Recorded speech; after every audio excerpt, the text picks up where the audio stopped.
नमस्कार दोस्तों, स्वागत है आप सभी का आपके अपने YouTube channel all exam guide गुरु पर। दोस्तों, मैं अजीत पांडे आपके लिए इस वीडियो में सभी परीक्षाओं के लिए महत्वपूर्ण साइंस के बार बार पूछे जाने वाले 100 इंपॉर्टेंट क्वेश्चंस लेकर आया हूं। ये क्वेश्चन वन लाइनर फॉर्मेट में है, तो आपको कम समय लगेगा सारे क्वेश्चंस पढ़ने में। तो जुड़े रहिएगा वीडियो के अंत तक। सभी क्वेश्चंस सिलेक्टेड लिए हैं वीडियो में, जो कि एग्जाम में पूछे जाते हैं, तो आप इनको नोट्स भी बनाकर रख सकते हैं अपने पास। तो चलिए शुरू करते हैं वीडियो। सबसे पहला प्रश्न स्क्रीन पर आप देख रहे हैं, जीव विज्ञान शब्द का प्रयोग सर्वप्रथम किसने किया था? तो जीव विज्ञान शब्द का प्रयोग सर्वप्रथम लेमार्क और ट्रेविरेनस ने किया था। नेक्स्ट क्वेश्चन देखते हैं, जीव विज्ञान के जनक के नाम से कौन जाने जाते हैं? तो जीव विज्ञान के जनक के नाम से अरस्तु को जाना जाता है। वनस्पति विज्ञान के जनक के नाम से कौन जाने जाते हैं? तो थियोफ्रेस्टस वनस्पति विज्ञान के जनक के नाम से जाने जाते हैं। पौधों की आयु की गणना कैसे की जाती है? तो वार्षिक वलयों को गिनकर पौधों की आयु की गणना की जाती है। जब आप पौधे को काटते हैं तने से, तो आपको गोल छल्ले नुमा आकृति मिलती है। यही होते हैं वलय, जिनको गिनकर हम पौधों की आयु का पता कर सकते हैं। हृदय और फेफड़ों की आवाज़ सुनने के लिए डॉक्टर किस यंत्र का उपयोग करते हैं? तो हृदय और फेफड़ों की आवाज़ सुनने के लिए डॉक्टर जो है स्टेथोस्कोप की आवश्यकता होती है। इसकी सहायता से वो हृदय और फेफड़ों की आवाज़ ध्वनि सुन सकते हैं। शरीर में रक्त की अल्पता की बीमारी जो होती है, रक्त की कमी की बीमारी होती है, उसे क्या कहते हैं? तो शरीर में रक्त की कमी की बीमारी जो होती है उसे बोलते हैं एनीमिया। जो रासायनिक पदार्थ जीवाणुओं को नष्ट करते हैं उन्हें क्या कहते हैं? तो जो रासायनिक पदार्थ जीवाणुओं को नष्ट करते हैं उन्हें एंटीबायोटिक कहा जाता है। बीसीजी का टीका किस रोग से बचाव के लिए उपयोग आता है? तो बीसीजी का टीका जो है क्षय रोग टीबी से बचाव के लिए उपयोग किया जाता है। सर्वदाता रुधिर वर्ग, सर्वदाता ब्लड ग्रुप जो है कौन सा होता है? तो सर्वदाता ब्लड ग्रुप जो है ब्लड ग्रुप ओ होता है। एंजाइम मूलतः कैसे होते हैं? तो एंजाइम जो है मूलतः एक प्रकार के प्रोटीन ही होते हैं। राइट आंसर हो जाएगा। श्वसन का नियंत्रण मस्तिष्क के किस भाग से किया जाता है? तो सांस लेने के लिए नियंत्रण जो है मस्तिष्क का भाग मेडुला ऑब्लोंगेटा करता है। घेंगा रोग किसकी कमी के कारण होता है? तो घेंगा रोग जो है आयोडीन की कमी के कारण होता है। नेक्स्ट क्वेश्चन देखते हैं, रक्त का थक्का बनने में किस विटामिन की आवश्यकता होती है? तो विटामिन के की आवश्यकता होती है रक्त का थक्का बनाने के लिए। नेक्स्ट क्वेश्चन देखते हैं, जिस विटामिन में कोबाल्ट होता है वो कौन सा विटामिन है? तो जिस विटामिन में कोबाल्ट होता है वो विटामिन है विटामिन B12, जिसका रासायनिक नाम भी साइनोकोबाल्मिन है। नेक्स्ट क्वेश्चन, लार जो होती है किसके पाचन में सहयोग करती है? तो भोजन में जो स्टार्च होता है उसको पचाने में लार सहयोग करती है। कौन सा हार्मोन लड़ो और उड़ो हार्मोन कहलाता है? तो लड़ो और उड़ो हार्मोन एड्रीनेलिन हार्मोन कहलाता है। नेक्स्ट क्वेश्चन देखते हैं, पेनिसिलिन की खोज किसने की थी? तो पेनिसिलिन की खोज अलेक्जेंडर फ्लेमिंग ने की थी। नेक्स्ट क्वेश्चन, पौधों में जल परिवहन किसके माध्यम से होता है? तो पौधों में जल जाइलम के माध्यम से जाता है और फूड फ्लोएम के माध्यम से जाता है। गाजर का रंग किसकी मौजूदगी के कारण नारंगी होता है? तो कैरोटीन की मौजूदगी के कारण जो है गाजर में नारंगी रंग होता है, और रंग जो है कैरोटीन की उपस्थिति कारण होने के साथ साथ गाजर आंखों के लिए काफ़ी फायदेमंद होता है। बॉटनी शब्द की उत्पत्ति किस भाषा से हुई है? तो बॉटनी शब्द की उत्पत्ति ग्रीक भाषा से हुई है। चिकित्सा शास्त्र के विद्यार्थियों को किस पुस्तक की किसकी शपथ दिलाई जाती है? तो हिप्पोक्रेटस की बुक की शपथ दिलाई जाती है चिकित्सा शास्त्र के विद्यार्थी जब अपनी पढ़ाई पूरी कर लेते हैं। तो फाइकोलॉजी में किसका अध्ययन करते हैं? तो फाइकोलॉजी में शैवालों का अध्ययन करते हैं। नेक्स्ट क्वेश्चन देखते हैं, फूलों के संवर्धन से संबंधित विज्ञान की शाखा कौन सी है? तो फूलों के संवर्धन के विज्ञान को फ्लोरीकल्चर कहते हैं। सिल्वीकल्चर वनस्पति विज्ञान की वह शाखा है जिसमें किसका वर्णन करते हैं? तो सिल्वीकल्चर में वनों के विकास का अध्ययन करते हैं। पौधों को नाम देने वाली विज्ञान की शाखा कौन सी होती है? तो पौधों को नाम देने वाली विज्ञान की शाखा वर्ग की कहलाती है। फलों का अध्ययन किसके अंतर्गत करते हैं? तो फलों का अध्ययन पोमोलॉजी के अंतर्गत करते हैं। साग सब्जी उत्पन्न करने वाले पौधे का अध्ययन किसके अंतर्गत करते हैं? तो साग सब्जी उत्पन्न करने वाले पौधों का अध्ययन ऑलेरी कल्चर के अंतर्गत किया जाता है। वार्षिक वलयों का अध्ययन किसके अंतर्गत करते हैं? तो वार्षिक वलयों का अध्ययन डेंड्रोक्रोनोलॉजी के अंतर्गत वार्षिक वलयों का अध्ययन करते हैं, जिससे पौधों की आयु पता चलती है। वृक्ष संवर्धन किसका अध्ययन है? तो वृक्षों के साथ साथ वनस्पतियों की खेती भी हो, इसे कहते हैं वृक्ष संवर्धन। नेक्स्ट क्वेश्चन, सभी कवक सदैव कैसे होते हैं? तो सभी कवक जो होते हैं वो विविध पोषी होते हैं। मशरूम को आप किस कैटेगरी में रखेंगे? तो मशरूम एक प्रकार का कवक होता है। नेक्स्ट क्वेश्चन, एथलीट फुट नामक बीमारी किससे उत्पन्न होती है? तो एथलीट फुट नामक बीमारी जो है कवक से उत्पन्न होती है। लिटमस किस में से निकाला जाता है? तो लिटमस जो है मशरूम से निकाला जाता है। लिटमस यहाँ पर लिटमस जो है कवक और शैवाल से मिलकर बनता है लिटमस पेपर। तो कवक और शैवाल करिए यहाँ पर, कवक और शैवाल। लिटमस जो है कवक और शैवाल दोनों से मिलकर निकलता है। नेक्स्ट क्वेश्चन, आनुवांशिक की इकाई इनमें से क्या है? तो जीन जो है आनुवांशिक की इकाई है। नेक्स्ट क्वेश्चन, जीन डीएनए का एक भाग भी कहलाता है। अगला प्रश्न, प्रयोगशाला में सर्वप्रथम डीएनए का संश्लेषण किसने किया था? तो प्रयोगशाला में सर्वप्रथम डीएनए का संश्लेषण खुराना साहब ने किया था। मनुष्य में द्विगुणित क्रोमोसोम की संख्या कितनी होती है? तो मनुष्य में द्विगुणित क्रोमोसोम की संख्या 23 होती है। नेक्स्ट क्वेश्चन, एक सामान्य मानव शरीर कोशिकाओं में गुणसूत्रों की संख्या कितनी होती है? तो राइट आंसर हो जाएगा, कोशिकाओं में गुणसूत्रों की संख्या 46 होती है। मनुष्य में नर गुणसूत्र का सम्मिश्रण क्या है? तो एक्स और वाई नर गुणसूत्र का सम्मिश्रण होता है। नवजात शिशु के लिंग का निर्धारण किससे वंशागति हुए गुणसूत्रों के द्वारा होता है? तो लिंग का निर्धारण जो है पिता के गुणसूत्रों पर पुरुष क्रोमोसोम पर निर्भर करता है। गुणसूत्रों में क्या होते हैं? तो गुणसूत्रों में डीएनए और प्रोटीन उपस्थित होते हैं। मनुष्य ने कौन से क्रोमोसोम के मिलने से बालक का जन्म होता है? तो मनुष्य के कौन से क्रोमोसोम से मिलने से बालक का जन्म होता है? तो पुरुष का Y और स्त्री का X मिलने से बालक का जन्म होता है। अशुद्ध रक्त किस में बहता है? तो अशुद्ध रक्त शरीर की शिराओं में बहता है। मनुष्य के शरीर में सबसे बड़ी ग्रंथि कौन सी होती है? तो मनुष्य के शरीर में सबसे बड़ी ग्रंथि यकृत ग्रंथि होती है। मनुष्य में मादा जनन अंग से किस हार्मोन का स्त्राव होता है? तो मनुष्य में मादा जनन अंग से रिलैक्सिन हार्मोन का स्त्राव होता है। प्रकाश संश्लेषण के दौरान निकली ऑक्सीजन किससे उत्पन्न होती है? तो प्रकाश संश्लेषण के दौरान निकली जो ऑक्सीजन होती है वह पानी जल से उत्पन्न होती है। क्लोरोफिल नामक पदार्थ कहाँ पर पाया जाता है? तो पौधों की कोशिकाओं में क्लोरोफिल पाया जाता है। मनुष्य में ऐच्छिक गतियों का नियंत्रण किसके द्वारा होता है? तो मस्तिष्क का भाग है सेरिब्रम। तो मनुष्य में ऐच्छिक गतियों का नियंत्रण जो है सेरिब्रम के द्वारा होता है। पौधों में प्रकाश संश्लेषण की क्रिया कब होती है? तो पौधों में प्रकाश की संश्लेषण की क्रिया सूर्य के प्रकाश की उपस्थिति में होती है। पौधे अपना भोजन कैसे प्राप्त करते हैं? तो प्रकाश संश्लेषण क्रिया के द्वारा पौधे अपना भोजन प्राप्त करते हैं। अमीबा में भोजन का अंतर्ग्रहण किसके द्वारा होता है? तो अमीबा में भोजन का अंतर्ग्रहण कूटपाद के द्वारा होता है। गाजर एक क्या है? तो गाजर एक रूपांतरित जड़ है। नेक्स्ट क्वेश्चन देखते हैं, आलू का खाने योग्य भाग कौन सा है? तो आलू का खाने योग्य भाग है तना। पत्ता गोभी में खाने योग्य भाग क्या होता है? तो पत्ता गोभी में नाम से ही पता चल रहा है पत्ता गोभी में हम पत्तों को खाते हैं।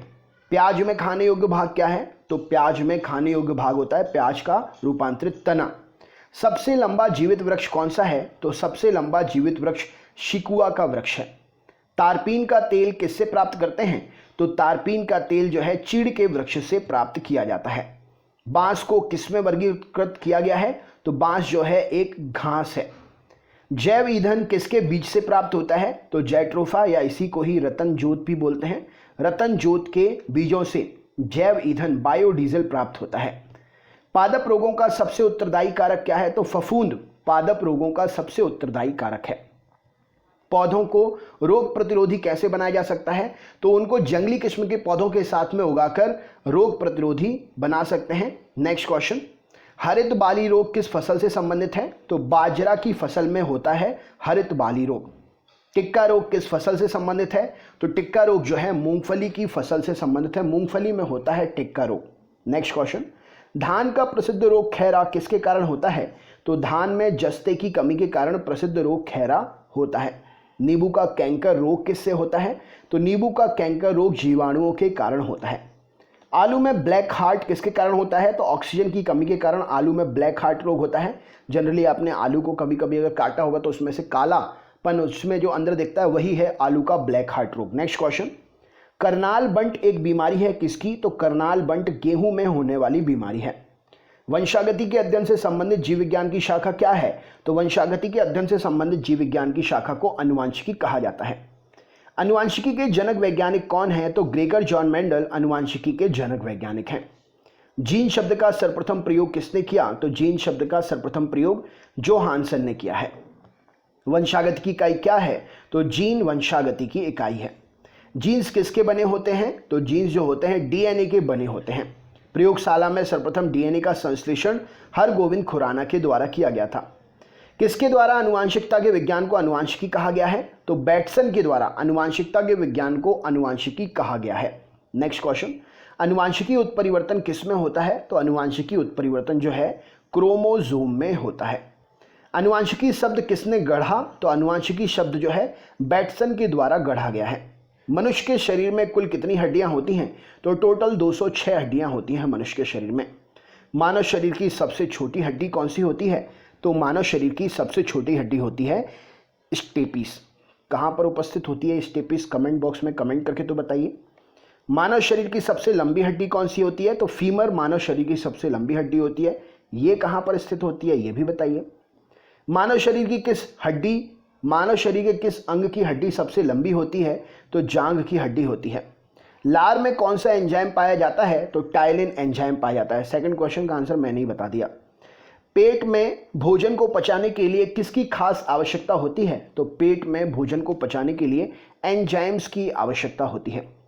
लार जो होती है वो किसके पचाने में सहायक करती है? तो लार जो है स्टार्च के पाचन में सहायक होती है। सोते समय ब्लड प्रेशर में क्या परिवर्तन होता है? तो सोते समय ब्लड प्रेशर जो है घट जाता है। रुधिर दाब मापक यंत्र कौन सा है? तो स्फिग्नोमैनोमीटर से रक्तदाब ब्लड प्रेशर मापते हैं। स्वस्थ मनुष्य में प्रति मिनट हृदय स्पंदन कितना होता है? तो स्वस्थ मनुष्य में प्रति मिनट 72 बार हृदय की धड़कन होती है। मानव हृदय में कितने कोष्ठ होते हैं? तो 4 कोष्ठ होते हैं मानव हृदय में। दौड़ लगाते समय मनुष्य के रक्तचाप में क्या परिवर्तन होगा? तो दौड़ लगाते समय मनुष्य का रक्तचाप जो है बढ़ जाता है। मानव शरीर में रुधिर बैंक का काम कौन करता है? तो मानव शरीर में रुधिर बैंक का काम प्लीहा करती है। रक्त में लाल रंग किसके कारण होता है? तो हीमोग्लोबिन के कारण रक्त में लाल रंग उपस्थित होता है। हीमोग्लोबिन किसका महत्वपूर्ण घटक है? तो रेड ब्लड सेल्स आरबीसी का प्रमुख घटक है, महत्वपूर्ण घटक है हीमोग्लोबिन। मानव शरीर का रक्त बैंक किसे कहते हैं? तो प्लीहा को मानव शरीर का ब्लड बैंक कहा जाता है। लाल रक्त कणिकाएं किस नाम से जानी जाती हैं? तो इरीथ्रियोसाइट के नाम से लाल रक्त कणिकाएं जानी जाती हैं।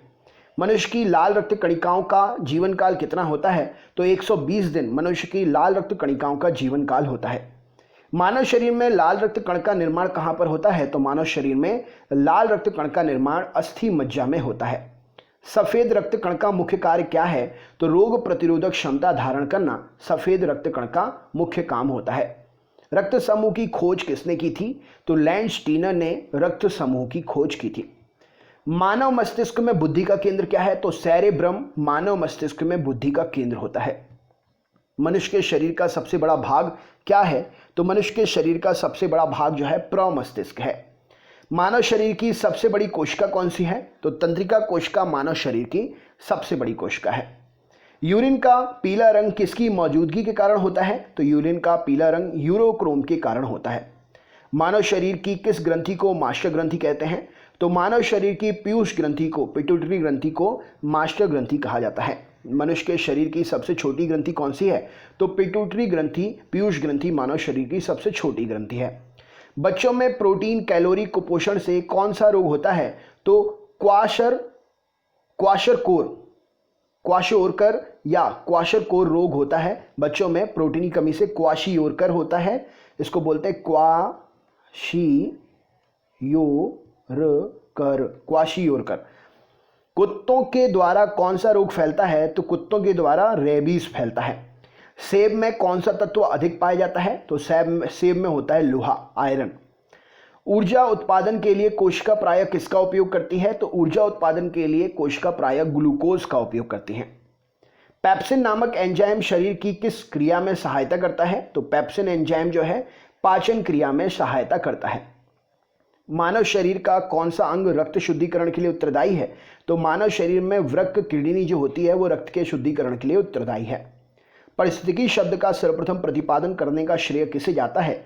तो परिस्थितिकी शब्द का प्रतिपादन करने का सर्वप्रथम श्रेय जो है रिटर नाम के वैज्ञानिक जी को जाता है। पारिस्थितिकी शब्द शब्दावली सबसे पहले किसने प्रस्तुत की थी? तो टेंसले ने पारिस्थितिक शब्द शब्दावली सबसे पहले प्रस्तुत की थी। इकोसिस्टम तंत्र के दो घटक कौन से हैं? तो जैविक और अजैविक इकोसिस्टम के दो महत्वपूर्ण घटक हैं। सौर ऊर्जा किससे प्राप्त होती है? तो सौर ऊर्जा डेफिनेटली सूर्य से ही प्राप्त होती है। रेड डाटा बुक में उन जातियों के बारे में जानकारी मिलती है जो संकटापन्न हैं।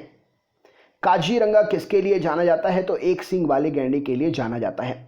चिपको आंदोलन मूल रूप से किसके विरुद्ध था? तो चिपको आंदोलन वनों की कटाई के विरुद्ध था। इको मार्क उन भारतीय उत्पादों को दिया जाता है जो कैसे होते हैं? तो जो पर्यावरण मैत्रीपूर्ण होते हैं उन्हें इको मार्क दिया जाता है। अगला प्रश्न देखते हैं क्या पूछा गया है, ये रहा स्क्रीन पर। परिस्थितिकी विज्ञान केंद्र कहां पर है? तो परिस्थितिकी विज्ञान केंद्र बेंगलुरु में है। शरीर के अंगों से हृदय तक अशुद्ध रक्त ले जाने वाली वाहिनियां क्या कहलाती हैं? शरीर के अंगों से हृदय तक अशुद्ध रक्त लाने वाली वाहिनियां जो हैं शिराएं कहलाती हैं। नेक्स्ट क्वेश्चन, हृदय से शरीर के अंगों तक शुद्ध रक्त लाने वाली वाहिनियां क्या कहलाती हैं? तो शुद्ध रक्त धमनियां लेकर आती हैं। एक सामान्य युवा मनुष्य में रक्तचाप कितना होता है?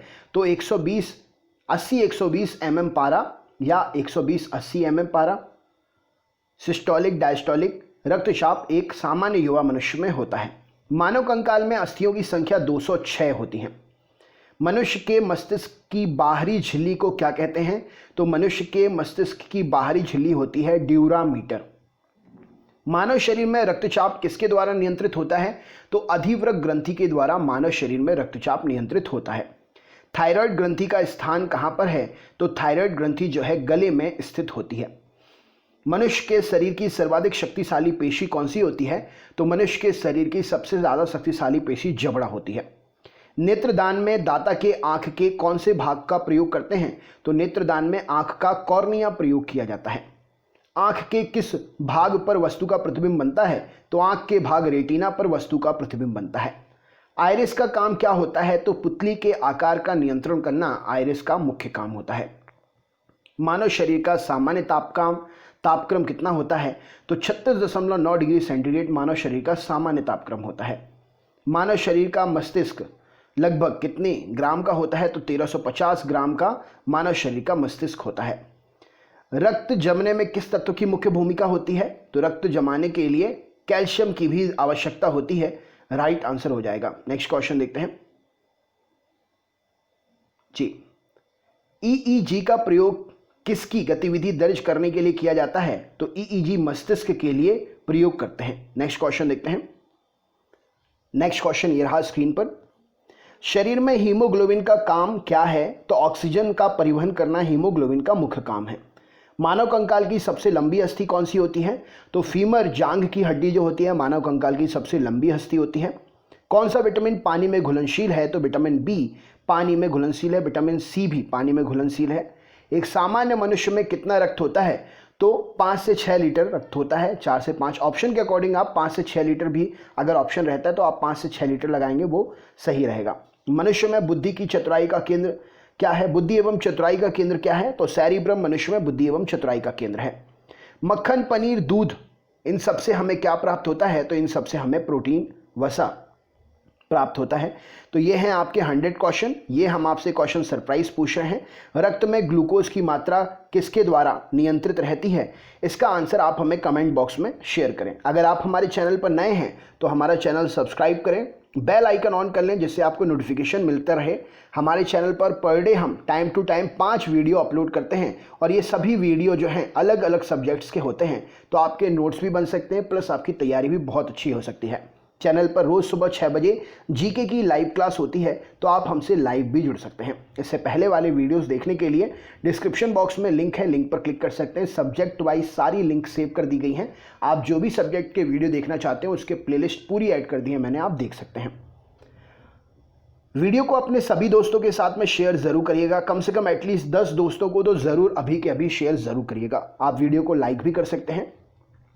कैसा लगा वीडियो कमेंट बॉक्स में ज़रूर आंसर बताइएगा। इसके कैसा लगा वीडियो ज़रूर बताइएगा और इस क्वेश्चन का आंसर भी ज़रूर बताइएगा। मिलते हैं नेक्स्ट पार्ट में, तब तक के लिए बहुत बहुत धन्यवाद। आपका दिन शुभ हो।